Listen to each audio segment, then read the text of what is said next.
कहते हैं एक बार उसकी सवारी एक बूढ़े सब्जी फरोश की दुकान के सामने से गुजरी।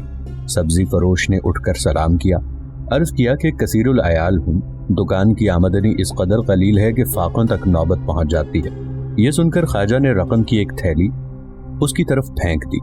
सब्जी फरोश ने दुकान से उठकर अपाहज का भेस बदल लिया और दूसरे रास्ते पर जा बैठा। ख्वाजा की सवारी जब गुजरी तो आवाज बदल कर कहा कि मफलूज हूँ और बाल बच्चा सख्त मुसीबत में है। ख्वाजा ने एक थैली उसकी तरफ फेंक दी। अब उस सब्जी फरोश ने कोई और रूप धारा और चक्कर काटकर फिर ख्वाजा को सलाम कहकर गया। कहने लगा कि जवान लड़कियां घर में हैं और तंगदस्ती की वजह से उनके हाथ पीले नहीं कर सकता। ख्वाजा ने एक बार फिर एक थैली उसको दे दी। कहते हैं वो सब्जी फरोश भी बड़ा हरीस आदमी था। चौथी बार भेस बदलकर ख्वाजा के रास्ते पर जा बैठा। जब उसकी सवारी करीब आई तो अर्ज किया कि मैं मावरन नहर का रहने वाला हूँ, जिहाद के लिए निकला था। बदकिस्मती से हमारे लश्कर को शिकस्त हुई और मैं बड़ी मुश्किल से जान बचाकर यहाँ तक पहुंचा हूँ। अब पैसे का मोहताज हूँ। ख्वाजा निजामुल मुल्क तूसी ने उसको फिर एक थैली देने का हुक्म दिया। साथ ही मुस्कुराकर कहा कि ए बूढ़े सब्जी फरोश, अपाहज जवान लड़कियों के बाप, मावरन नहर के मुजाहिद, एक थैली और ले ले। इस तरह वो चौथी थैली लेकर रुखसत हुआ, लेकिन ख्वाजा की पेशानी पर बल तक न आया। हालांकि उसने हर मर्तबा उस हरीस बूढ़े सब्जी फरोश को पहचान लिया था। ख्वाजा निजामुल मुल्क तूसी सियासत, तदब्बर, दयानत, अमानत और इंशा परदाजी में अपनी मिसाल तो था ही, लेकिन अपनी अक्लमंदी और दयानतदारी की बदौलत बुलंद मर्तबे तक जा पहुंचा था। मुअर्रिखीन ने ख्वाजा निजामुल मुल्क तूसी की सुखन फहमी की भी बड़ी तारीफ की है कि वो खुद भी कभी कभार शेर कह लेता था। मुअर्रिखीन ने निजामुल मुल्क तूसी की खानगी जिंदगी के मुताल्लिक बहुत कम लिखा है, इसलिए कि हतमी तौर पर कुछ नहीं कहा जा सकता कि उसने अपनी जिंदगी में कितनी शादियां की। मुख्तलिफ रिवायात को मिलाकर पढ़ने से इतना पता चलता है कि जब वो सुल्तान चकरी बेग दाऊद के दरबार में पहली बार वारिद हुआ तो शादीशुदा था और 2 लड़कों उबैदुल्लाह और मुजफ्फर का बाप था। इसके अलावा ख्वाजा के एक दूसरे अक़्द का जिक्र भी मुअर्रिखीन ने सराहत के साथ किया है। ये अक़्द ख्वाजा ने जॉर्जिया के हुक्मरान बुकरात की बेटी से किया था।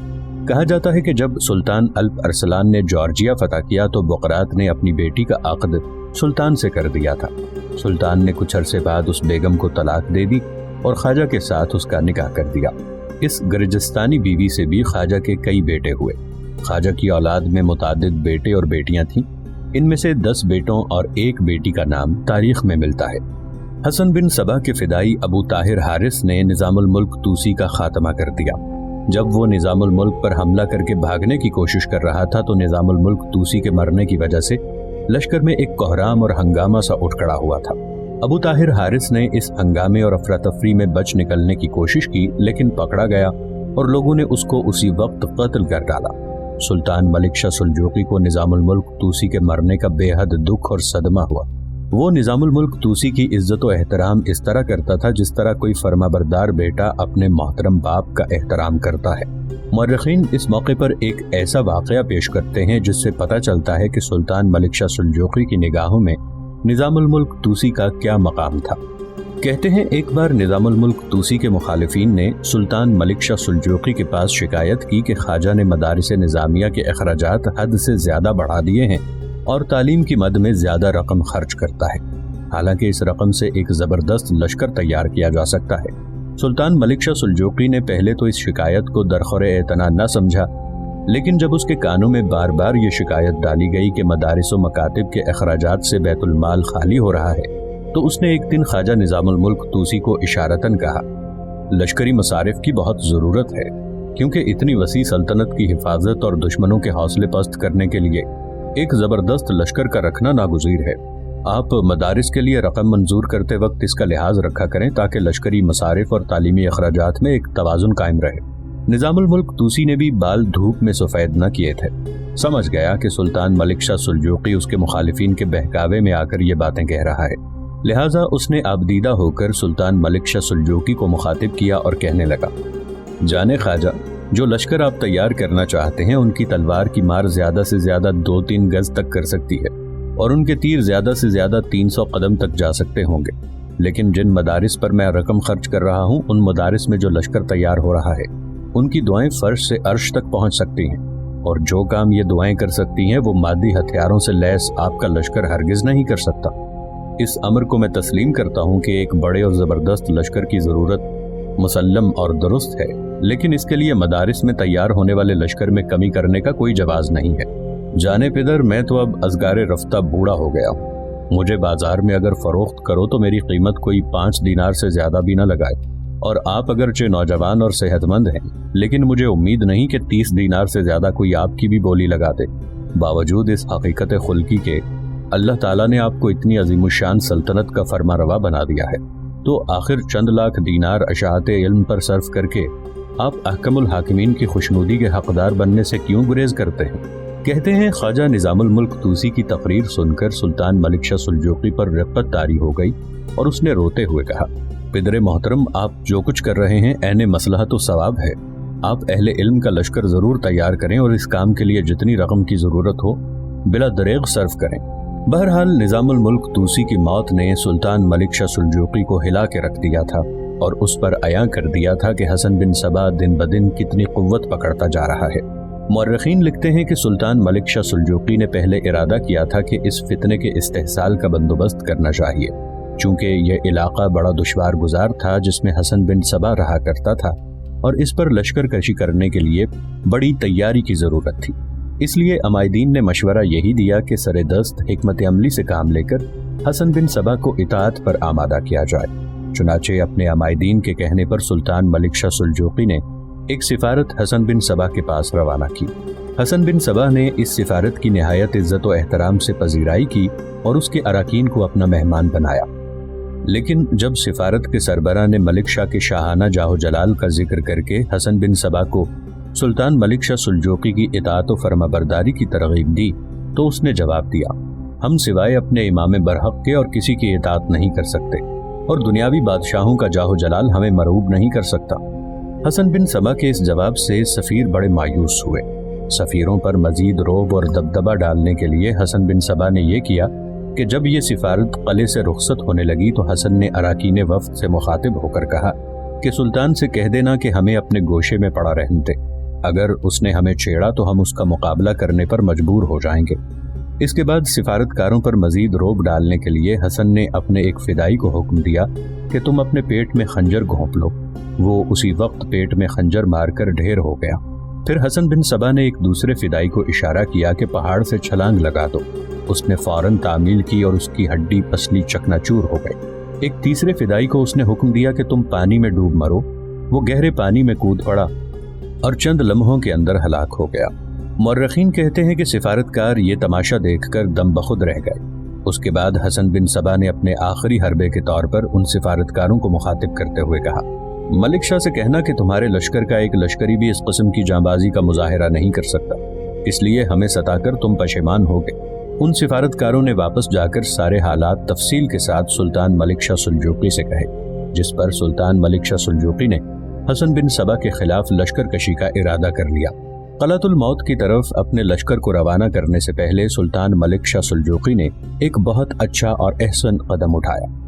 سب سے پہلے اس نے اپنے بڑے تیز رفتار اور متحرک مخبر قلعۃ الموت اور کوہستان قزوین کی طرف روانہ کیے، جن کے ذمے یہ کام لگایا گیا کہ وہ حسن بن صبا کے فدائیوں، اس کے لشکریوں اور مسلح دہشت گردوں پر کڑی نگاہ رکھیں اور ان کے محل وقوع سے اس لشکر کو آگاہ کریں جسے حسن بن صبا کی سرکوبی کے لیے روانہ کیا جانا تھا۔ ان مخبروں کے روانہ ہونے کے چند دن بعد سلطان ملک شاہ سلجوقی نے اپنے سارے سالاروں کا اجلاس طلب کیا، جس میں متفقہ طور پر یہ طے پایا کہ ارسلان، بدران اور برسک کو حسن بن صبا کی سرکوبی کے لیے لشکر دے کر روانہ کیا جائے۔ یہ فیصلہ ہونے کے بعد بدران اور برسک اس لشکر کو تیار کرنے لگے جس نے ان کے ساتھ روانہ ہونا تھا۔ کوچ کرنے سے پہلے ارسلان اپنے خیمے میں آیا۔ اس وقت خیمے میں زوبا اکیلی بیٹھی ہوئی تھی۔ ارسلان کو دیکھتے ہی اپنی جگہ پر اٹھ کھڑی ہوئی، پھر کسی قدر بے تابی اور بے چینی میں آگے بڑھتے ہوئے اس نے ارسلان سے پوچھ لیا، خیریت تو ہے؟ سلطان نے سارے بڑے سالاروں کا اجلاس کیوں طلب کیا تھا؟ اس پر ارسلان مزید چند قدم آگے بڑھا، بڑے پیارے انداز میں اپنے ہاتھ اس نے زوبا کے شانے پر رکھے، پھر بڑے دھیمے اور محبت بھرے لہجے میں اسے مخاطب کر کے کہنے لگا، سلطان نے حسن بن صبا کی سرکوبی کا ارادہ کر لیا ہے۔ ابھی تھوڑی دیر تک میری کمانداری میں ایک لشکر یہاں سے قلعۃ الموت کی طرف روانہ ہوگا۔ بدران اور برسق بھی میرے ہمراہ ہوں گے، وہ دونوں لشکر کی تیاری میں مصروف ہیں۔ میں صرف تم سے ملنے کے لیے آیا ہوں، تھوڑی دیر تک میں لشکر کے ساتھ یہاں سے کوچ کر جاؤں گا۔ جواب میں زوبا کچھ کہنا چاہتی تھی کہ اسی لمحے اخیموت، سفینہ اور غریاد خیمے کے دروازے پر نمودار ہوئے۔ خیمے کے اندر داخل ہوتے ہوئے اخیموت کہنے لگا، ارسلان میرے بیٹے، ہم نے تمہاری روانگی کی گفتگو سن لی ہے۔ زوبا کے متعلق تم فکر مند نہ ہونا۔ اخیموت کو رک جانا پڑا، اس لیے کہ اس کی بات کاٹتے ہوئے زوبا بول پڑی، انہیں میرے متعلق فکر مند ہونے کی ضرورت نہیں، اس لیے کہ میں یہاں محفوظ ہوں، بلکہ میں ان کے متعلق فکر مند اور پریشان رہوں گی۔ ارسلان نے ایک بار پھر بڑے پیارے انداز میں اس کا شانہ تھپ تھپایا اور کہنے لگا، پریشانی کی ایسی کوئی بات نہیں، ہم حسن بن صبا کی سرکوبی کے لیے جا رہے ہیں، آگ اور خون کے سمندر میں کودنے کے لیے نہیں جا رہے۔ سلطان یہاں سے بغداد جائے گا اور چند روز تک شہر میں قیام کرے گا۔ جب تک سلطان وہاں قیام کرتا ہے تم لوگ بھی اس کے ساتھ رہنا۔ اگر سلطان بغداد سے نکل کر نیشاپور کا رخ کرتا ہے تو تم اپنی حویلی میں جا کر رہائش اختیار کر لینا۔ حویلی تم لوگوں کے لیے ناآشنا نہیں ہے، باغات کی بھی دیکھ بھال شروع کر دینا، اور اگر سلطان اصفہان کا رخ کرتا ہے تو پھر تم سلطان کے ساتھ ہی کوچ کرتے ہوئے اصفہان جانا اور وہاں سے نیشاپور کی طرف چلے جانا۔ میں حسن بن صبا کی اس مہم سے فارغ ہونے کے بعد واپس اسی جگہ آ جاؤں گا جہاں سلطان نے قیام کر رکھا ہوگا۔ اس کے بعد میں اپنی حویلی کا رخ کروں گا۔ میرے خیال میں اب مجھے اپنے کوچ کی تیاری کرنی چاہیے۔ اپنی تیاریاں مکمل کرنے کے بعد بدران اور برسق اپنے لشکر کے ساتھ بڑی بے چینی سے میرا انتظار کریں گے۔ اس پر زوبا فوراً حرکت میں آئی۔ پہلے ارسلان کو اس کا جنگی لباس نکال کر دیا جو اس نے پردے کے پیچھے جا کر پہن لیا، بہترین زرہ پہنی، ہاتھوں پر جوشن باندھے، سر پر نیا آہنی خود رکھا، اس کے اوپر اس نے امامہ باندھ لیا تھا۔ اتنی دیر تک زوبا نے 2 خرجینوں میں اس کی ضروریات کا سامان رکھ دیا۔ دونوں خرجینیں اس نے ارسلان کے گھوڑے کی زین کے ساتھ باندھ دی، پانی کا مشکیزہ بھر کر بھی زین کے ساتھ باندھ دیا۔ پھر ارسلان خیمے سے نکلا، زوبا، غریاد، اخیموت اور سفینہ اس کے ساتھ باہر نکلے۔ ارسلان اپنے گھوڑے پر سوار ہوا، ہاتھ ہلا کر سب کو الوداع کہا، گھوڑے کو ایڑ لگاتا ہوا اس سمت گیا جہاں برسق اور بدران دونوں اس کے لشکر کے ساتھ تیار کھڑے تھے، جس لشکر نے اس کی کمانداری میں قلعۃ الموت کا رخ کرنا تھا۔ تھوڑی دیر بعد ارسلان، بدران اور برسق بڑی برق رفتاری سے حسن بن صبا کے قلعۃ الموت کا رخ کر رہے تھے۔ ارسلان، بدران اور برسق ابھی اپنے لشکر کے ساتھ طالقان سے چند فرسنگ دور تھے کہ سامنے کی طرف سے ان مخبروں میں سے کچھ مخبر آئے جنہیں سلطان نے ان کی روانگی سے پہلے ان علاقوں کی طرف حسن بن صبا کے لشکروں پر نگاہ رکھنے کے لیے بھیجا تھا۔ اس وقت سورج دور مغرب میں غروب ہونے کے لیے جھک رہا تھا۔ انہیں دیکھتے ہوئے ارسلان نے اپنے لشکر کو روک دیا۔ قریب آ کر ان مخبروں میں سے ایک ارسلان کو مخاطب کر کے کہنے لگا، امیر محترم، آپ کی آمد سے پہلے ہم نے اپنے کام کی تکمیل کر دی ہے۔ حسن بن صبا کو کتوں کی طرح سرگرداں اس کے فدائیوں نے خبر کر دی ہے کہ سلطان ملک شاہ سلجوقی کا ایک لشکر ارسلان، بدران اور برسق کی سرکردگی میں اس کی سرکوبی کے لیے روانہ ہو چکا ہے۔ لہٰذا ہمارے لشکر سے نمٹنے کے لیے اس نے ایک لاہ عمل تیار کیا ہے۔ اس کے پاس جس قدر عسکری اور فدائیوں کی قوت ہے اس کو اس نے 3 حصوں میں تقسیم کیا ہے۔ ایک حصے کو اس نے قزوین شہر کی سمت گھات میں بٹھا دیا ہے، دوسرا طالقان کے شمال میں کوہستانی گھاٹیوں کے اندر گھات لگا چکا ہے، اور تیسرا قلعۃ الموت کی سمت محفوظ مقامات پر پڑاؤ کیے ہوئے ہیں۔ اب ان کا لاہ عمل یہ ہے کہ جو ہی آپ طالقان اور قزوین شہروں کے درمیان سے گزرنے کے بعد قلعۃ الموت کا رخ کرتے ہیں تو وہ کوہستانی گھاٹیاں جو قزوین، طالقان اور قلعۃ الموت کے درمیان ہیں، ان کوہستانی سلسلوں کے اندر ایک وسیع میدان ہے۔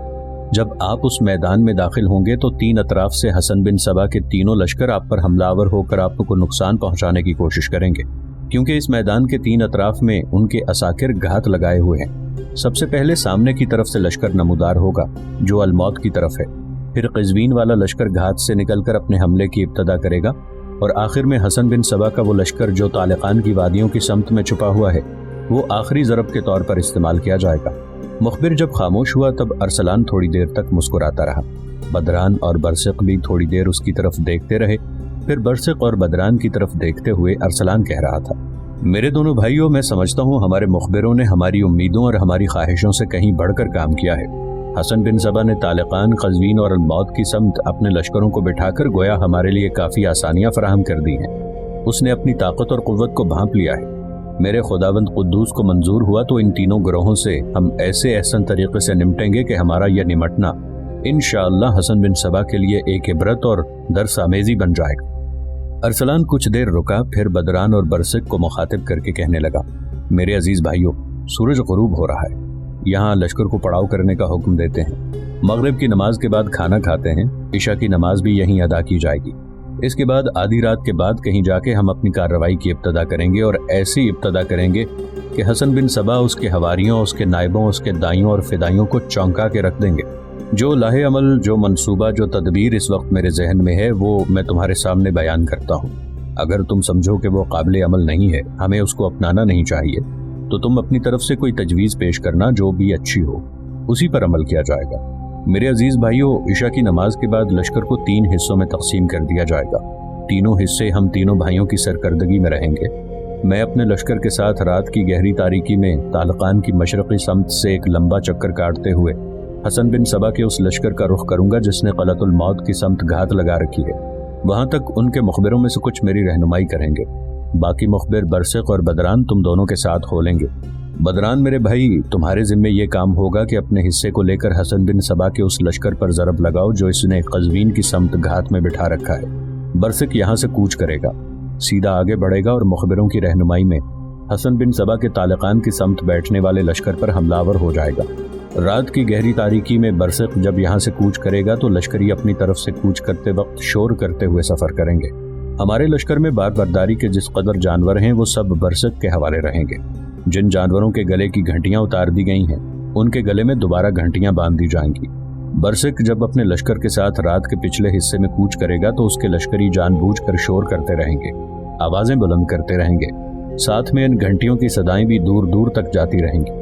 और रात की तारीकी में हसन बिन सबा का वो लश्कर जो तालिकान के नवा में हम पर निगाह रखे हुए होगा, उस लश्कर का सालार और लश्करी सारे यही ख्याल करेंगे कि जो इस कदर लश्करियों का शोर शराबा उठ रहा है, दूर दूर तक घंटियों की सदाएं सुनाई दे रही हैं, तो हमारा पूरे का पूरा लश्कर तालिकान से गुजरकर मौत की उस वादी की तरफ बढ़ रहा है जिसमें वो हमसे टकराने का अज़्म किए हुए हैं। एक और बात याद रखना, अगर घंटियां ज्यादा हो जाएं तो एक एक जानवर के गले में 2-2, 3-3 घंटियां बांध देना, ताकि रात के वक्त लश्कर जब हरकत में आए तो घंटियों की आवाजें रात के सन्नाटे में एक समा खड़ा करके रख दें।